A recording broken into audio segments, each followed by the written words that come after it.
Il est l'un des grands animateurs de la télévision et radio française. Également clarinettiste talentueux, Christian Morin est un touche-à-tout. Il a mené sa vie en improvisant avec flair et confiance. Une personnalité hors norme. Christian me donne rendez-vous à Paris, à la sortie du Sénat. Je m'appelle David Milia et dans cette série, je vous propose de découvrir le chemin intérieur de personnalités qui vont me raconter comment elles sont devenues pleinement elles-mêmes. Dans chaque épisode, mon invité va nous emmener sur le lieu de sa deuxième naissance car nous pouvons tous naître plusieurs fois.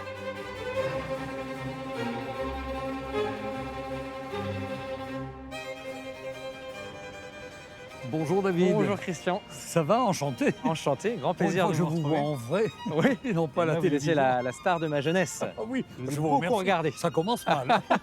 En tout cas, c'est sympa Merci de vous beaucoup. retrouver devant un lieu sublime, le Ah, mais Sénat. c'est chouette. Vous avez donné une interview à nos amis de Public Sénat. Tout à fait, oui. Vous donnez oui. beaucoup d'interviews. En ce moment, vous êtes passé de l'autre côté. Hein. De Vous l'autre avez côté. Mais passé beaucoup d'heures Je vais vous dire, à la télévision à interroger des personnalités. Là, c'est l'inverse. C'est très agréable parce qu'on se laisse porter par les flots. Ah. Et là, avec un peu de spiritualité à la clé, ça n'est pas pour me déplaire. Vous aimez parler de vous maintenant? De moi, non. J'aime bien parler du contexte dans lequel j'ai évolué, des rencontres que j'ai pu faire grâce à ce métier. C'est extraordinaire. Puis mélanger, parce que ça va du dessin au jazz, en passant par la radio, forcément, la télévision, des rencontres aussi d'autres individus à la croisée des chemins. C'est la vie, en quelque sorte. Mais comme il n'y avait pas de plan de carrière, tout ça s'est dessiné. D'une manière un peu empirique. Oui, à l'ancienne, en quelque sorte. Parce que on ne savait pas ce qui allait nous attendre quand on commençait à faire de la radio. On n'imaginait même pas faire un jour de la télévision. Et puis après, ça s'est dessiné petit à petit. C'était un peu le jeu. On faisait de la radio, on passait à la télévision. La radio nous permettait d'apprendre aussi tout le timing pour la télévision. J'ai appris beaucoup. Et puis surtout, il y avait un passage de relais avec les anciens. Entre Bellemare, Maurice Siegel à Europe 1 et puis beaucoup d'autres, on nous apprenait. Et on était, comme les profs que j'avais aux Beaux-Arts, ils se permettaient de nous faire des remarques, désobligeantes parfois, mais ils étaient capables de nous faire voir ce qu'il fallait faire. Et les rencontres, comment elles ont pu nourrir votre vie en interview des gens qui disent des choses? Oui, oui. J'imagine que ça vous nourrit aussi intérieurement. Oui, mais vous, en dans même, votre temps, chemin. ce qui était formidable, c'est que je gardais toujours la naïveté du provincial que j'étais et qui arrivait à Paris. C'est-à-dire que je rencontrais des gens que je connaissais de par leur notoriété ou bien simplement par des interviews que j'avais entendues à la radio, je les avais aperçus à la télévision, et j'étais avec eux. Et ma naïveté faisait que je les interviewais, mais en les admirant. Donc, je me souviens qu'un des patrons journalistes m'avait reproché d'être trop gentil dans mes interviews. Et je lui avais dit, mais je ne suis pas journaliste, je n'ai pas envie de provocation. Je rencontre des gens, je suis heureux, on partage une conversation. Et puis c'est tout. Ça ne lui avait pas plu. Et la gentillesse, c'est une qualité importante. Moi, je trouve que la gentillesse, c'est ce que je dis à mon fils, c'est une force aussi, ça doit être une force. Et puis simplement, ça fait partie de ce petit effort qu'on a le matin. Pour rencontrer quelqu'un, vous êtes gentil, vous faites un sourire. Mais quand à la radio, vous parlez dans le poste, comme on disait autrefois, ou à la télévision, et que les gens vous rencontrent dans la rue et vous disent « c'est marrant, on a l'impression que vous êtes le même », c'est le plus beau compliment. C'est-à-dire que peut-être que je suis arrivé aujourd'hui à être vraiment vrai, tel que j'ai toujours été.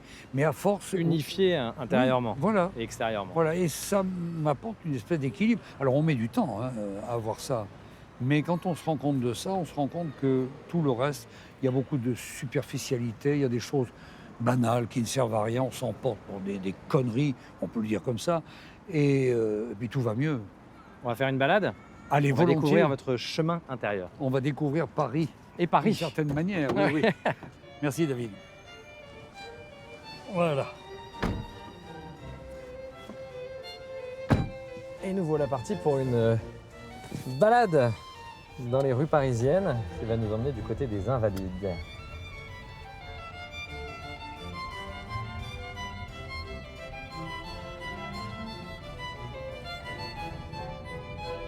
Christian, pour débuter ce trajet en voiture électrique, Oui. je vais vous poser la question que je pose à tous les invités de cette voiture.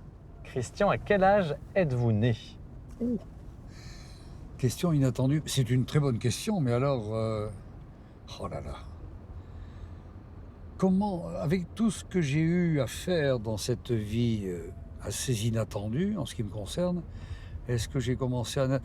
Je crois que j'ai dû commencer à naître quand j'ai pratiqué des matières qui m'ont apporté un épanouissement dans la vie, c'est-à-dire au moment où j'ai commencé à travailler aux Beaux-Arts, au moment où j'ai commencé à faire de la musique. La naissance a dû avoir lieu là. Alors qu'avant, lorsque j'étais au collège, il y avait quand même des matières embarrassantes. J'étais un peu encombré, comme beaucoup d'élèves qui n'étaient pas assidus à la scolarité.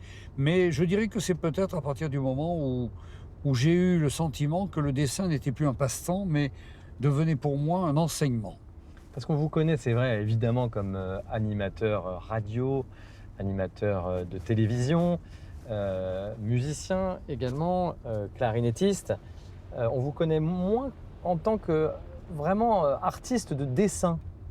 Vous avez fait les Beaux-Arts. Qu'est-ce que les Beaux-Arts vous ont apporté? D'abord une grande amitié, ce que pouvait être l'amitié. Il n'y avait pas de jalousie entre les élèves aux Beaux-Arts. On était plutôt envieux de celui qui avait plus de talent que vous, tant en peinture qu'en gravure, qu'en sculpture ou qu'en dessin, tout simplement. Et on s'amusait beaucoup, on riait beaucoup, mais on travaillait beaucoup. Parce que nous avions la chance d'avoir tous ces profs qui étaient en quelque sorte des maîtres qui nous transmettaient un peu leur savoir. Et ça, je me demande si ça doit exister encore aujourd'hui, mais j'ai le sentiment que c'est peut-être un peu ralenti. Mais d'avoir ces hommes, ça m'est arrivé à la radio d'ailleurs aussi, d'avoir ces hommes qui vous transmettent leur savoir, un peu comme dans l'artisanat. Je pense d'ailleurs que j'ai fait un métier toute ma vie, que je suis un artisan. Ah, c'est Un pas mal, artisan, ça. j'aime bien cette idée de l'artisanat. Et puis, il y a quand même cette envie de s'amuser, ce que Ah oui. vous venez de nous dire. Ça me paraît important parce que c'est pas que divertissant, l'envie de s'amuser. Il y a quelque chose de plus profond, selon moi.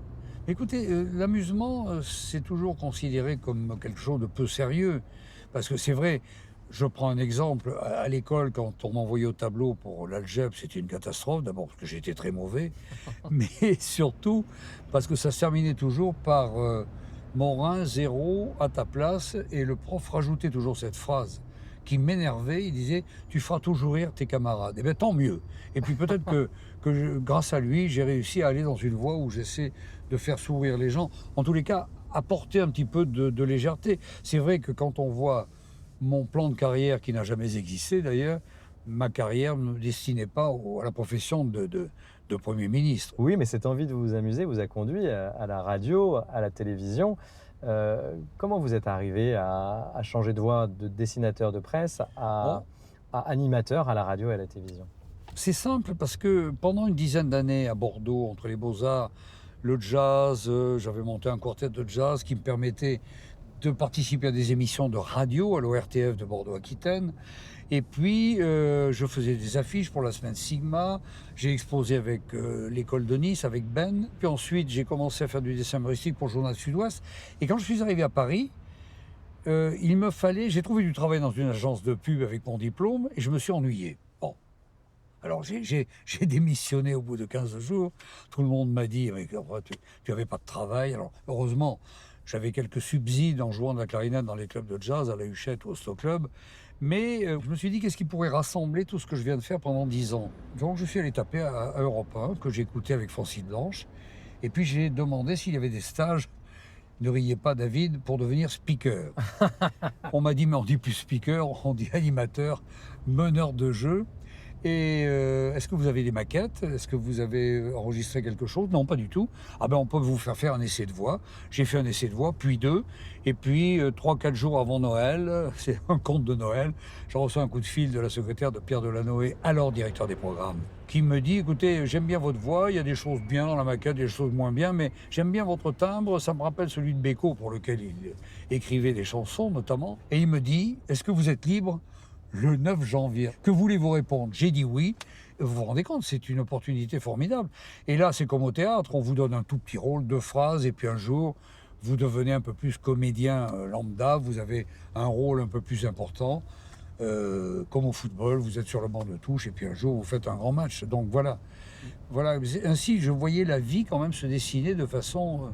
je vais dire, comme disent les Québécois, de façon chanceuse. Non, mais ce qui est très intéressant dans votre vie, dans tout ce que vous racontez, c'est qu'on a l'impression qu'il y a beaucoup de hasard Oui, sur tout à votre fait, chemin, mais en même temps que rien n'est vraiment anodin. Je ne sais pas comment dire ça. C'est comme si vous Ça avez se- su profiter de toutes les occasions. On dirait que c'est un gigantesque puzzle dont je n'avais pas forcément les pièces, mais qui s'assemblait naturellement. Et je ne connaissais pas, bien sûr, la forme définitive. Je ne pouvais pas savoir ce que ça allait donner. Aujourd'hui, je peux mieux en parler. C'est pour ça qu'il y a ce livre. Mais ce que je veux dire, c'est que je voulais raconter un petit peu tout. C'est une gigantesque coulisse de ma vie par rapport à un point phare qui a été la télévision, et notamment avec La Roue de la Fortune, que je ne dénigre pas. Je regrette absolument rien. Mais si vous voulez, ça m'amusait de raconter un peu tout ce qu'il y avait derrière, ce qu'il y a eu avant, ce qu'il y a eu après, ce qu'il y a eu pendant, etc. Parce que Parce que tout est lié. Oui, tout est lié. Mais tout se mariait très bien. Quitter la télévision ou la radio pour faire du dessin, ou alors aller donner un concert de jazz le soir dans un club, ou repartir pour un tournage de télévision en tant que comédien, ou alors aller répéter avec Jean-Laurent Cochet au théâtre. Enfin bon, tout ça s'imbrique très très bien. On arrive, Christian, sur ce choix de destination que vous nous offrez aujourd'hui. Nous sommes où? Aux Invalides. Et on va entrer dans la cathédrale des Invalides. Il y a eu beaucoup de morts pour la construction des Invalides, parce que tout le sol de la bordure de la Seine était marécageux. Et en visitant les Invalides, j'ai appris que la charpente de la cathédrale des Invalides a été construite avec une forêt de châtaigniers qui était derrière les Invalides, pas très loin au niveau de la place de Breteuil. Et donc on a décimé cette forêt pour en faire une charpente extraordinaire, vraiment de toute beauté. Et pendant la guerre, on a caché sous cette charpente énormément de résistants et également de pilotes anglais qui venaient se battre contre les Allemands. Ils étaient au-dessus, sous la charpente, en train de prier pendant que l'office religieux recevait des officiers allemands. C'est le paradoxe de la guerre.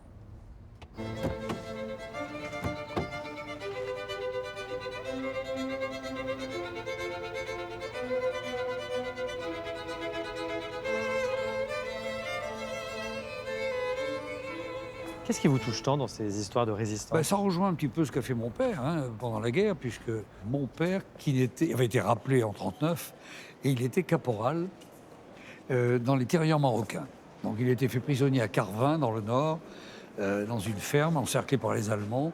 Donc c'est pour ça que je suis touché par les Invalides par rapport aux anciens combattants, à tous ceux qui se battent, à tous ceux qui ont fait quand même tellement, et la résistance surtout, qu'on a tendance à oublier avec tous ces jeunes gens qui étaient probablement inconscients sans savoir le danger qu'ils encouraient réellement avec la barbarie allemande qui était sur le territoire. On va rentrer dans la cathédrale. Ok, avec plaisir. La cathédrale Saint-Louis. L'église Saint-Louis. C'est vrai que... L'eau bénite. Elle est bénite, j'espère. Bien sûr. On transmettait toujours. C'est émouvant. C'est émouvant quand on arrive. Et vous avez remarqué, derrière l'autel, regardez ces colonnes torsadées qui rappellent étrangement celles du Vatican, qui sont beaucoup plus grosses, me semble-t-il.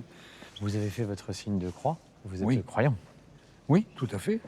Je pratique peu, mais ayant eu un oncle prêtre pendant des années, j'ai abondamment servi la messe. Et j'étais le neveu du curé, donc j'avais intérêt à me tenir très bien. Quand vous vous retournez sur votre chemin, le chemin déjà parcouru, qu'est-ce que vous vous dites? Oh, écoutez, j'espère l'avoir fait avec beaucoup d'honnêteté. Et d'abord, je me dis que, puisqu'on parle de religion ici, dans cet endroit, je me dis, avec un parcours comme celui-là, que le bon Dieu m'a gâté. En quelque sorte, ce serait malvenu de me plaindre. Mais on parle de la chance aussi qui a dû être là. La chance, quand elle arrive, il faut la saisir, puis s'en occuper un peu. Il ne faut pas attendre que tout soit fait par les autres. Mais je me dis que par rapport au démarrage, par rapport à des études qui n'étaient pas un peu brinque-ballantes, bon, c'est pas trop mal. C'est pas trop mal. Mais j'ai eu beaucoup de bonheur. Et puis, j'espère qu'il y en a encore un peu en perspective, on ne sait jamais. Mais après, le stop sera donné justement par ceux qui décideront qu'il faudra s'arrêter. Merci d'avoir été avec nous. Merci beaucoup, David, de cette invitation. J'ai eu beaucoup de plaisir. Un plaisir partagé. Merci.